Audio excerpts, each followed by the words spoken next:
جناب پیارے محبوب علیہ السلام نے ہمت نہیں ہاری۔ پیارے محبوب علیہ السلام اسی طرح دین اسلام کی تبلیغ و اشاعت میں لگے رہے۔ کیونکہ اللہ رب العزت نے اپنے دین کے اظہار کے لیے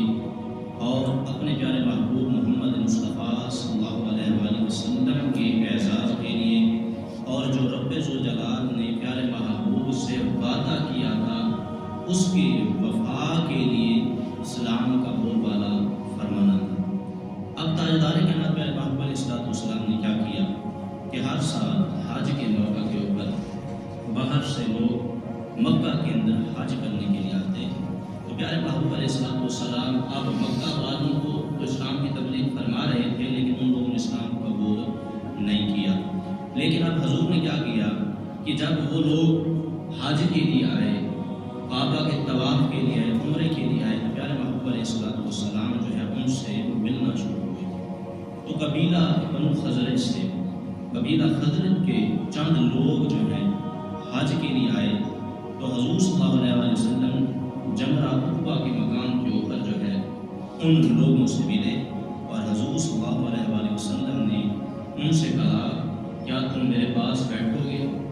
کیا میں تمہارے ساتھ کچھ باتیں کر سکتا ہوں؟ تو اس قبیلے کے جو لوگ تھے انہوں نے کہا ہاں، ہم آپ کے پاس بیٹھیں گے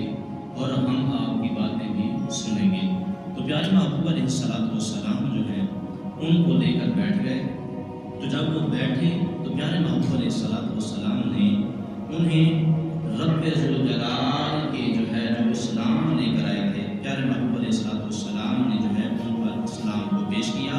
اور کہا کہ میں اللہ کا رسول ہوں اور یہ وہ کتاب رب ذوالجلال کی طرف سے مجھ پہ نازل کی گئی ہے۔ تو جب پیارے محبوب علیہ السلام نے ان لوگوں کے اوپر جو خزرج سے آئے تھے، قبیلہ خزرج کے جو لوگ تھے، ان کو اسلام کی دعوت دی اور اپنی رسالت کے بارے میں بتایا کہ میں اللہ کا رسول ہوں اور یہ کتاب قرآن مجید میرے اوپر نازل ہوئی ہے، تم اس کے اوپر جو ہے وہ ایمان لے آؤ۔ تو جب ان کو یہ حضور نے دعوت دی تو اب اسلام کا ایک نہ ایک دن بول بالا تو ہونا ہی تھا۔ اب جیسے ہی حضور صلی اللہ علیہ وسلم نے ان کو دعوت دی تو وہ کیونکہ آئے تھے مدینہ سے، تو وہاں سے جب وہ آئے تھے تو جہاں وہ رہتے تھے، اوس اور خزرج یہ جو قبیلے تھے، جہاں پہ یہ رہتے تھے ساتھ ہی وہاں یہود کے گھر بھی تھے، یہودی بھی وہاں پہ رہتے تھے، جو تعداد میں اور قوت میں، طاقت میں اوس اور خزرج سے کیا تھے، وہ زیادہ قوی تھے، مضبوط تھے۔ تو جب ان لوگوں کو حضور صلی اللہ علیہ وسلم نے اسلام کی دعوت دی تو کیونکہ یہود ان کے گھروں کے قریب رہتے، وہ ہر وقت ان کو دھمکیاں دیتے تھے، کہتے تھے کہ ہم اہل کتاب ہیں، ہم یہ کر دیں گے، وہ کر دیں گے، اور سب سے بڑی جو ان کی دھمکی تھی وہ یہ تھی کہ ہم اہل کتاب ہیں، ان قریب ایک اللہ کا نبی آنے والا ہے، ان قریب ایک اللہ کا نبی آنے والا ہے، نبی آخر الزمان آنے والا ہے۔ ہم جب وہ نبی اس دنیا میں آئے گا، اسلام کی تبلیغ کرے گا، رسالت کا اعلان کرے گا،